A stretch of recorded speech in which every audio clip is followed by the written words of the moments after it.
এখানে মানুষ এক্সজস্টের সাথে অতটা অভ্যস্ত না, যেই দেখে সে লাফ দিয়ে ওঠে আগে।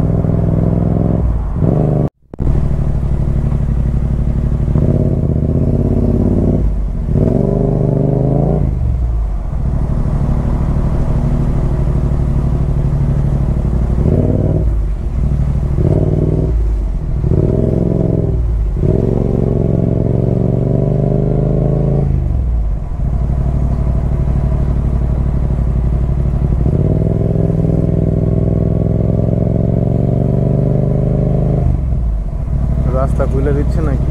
পুরো রাস্তা ব্লক করেছে, রাস্তা ক্লিয়ার করতেছে।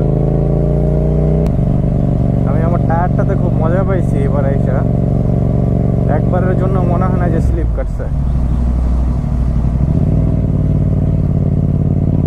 গতকালকে 2 দিন ধরে বৃষ্টি। আমার এই সপ্তাহে না, গত লাস্ট 2 দিনে রাইড হবে প্রায় 1200 কিলোমিটার। গত পরশু দিন সারা রাত্র ভিজতে ভিজতে আসছি। আগামীকালকে ব্যাক করবো ইনশাল্লাহ। বেরোইছিলাম একটু যে না চা টা খায় আসছি, কিন্তু বাইক রাখার পার্কিং পাইলাম না। কারণ সব গাড়ি ঘোড়া এখনো গ্রামের ভেতরে অনেক প্রচুরভাবে আছে।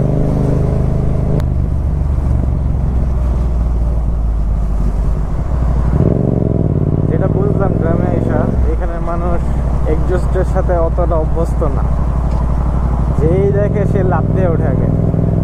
প্লাস এরকম বাইক এখানে নাই আসলে, সব হচ্ছে ছোট বাইক।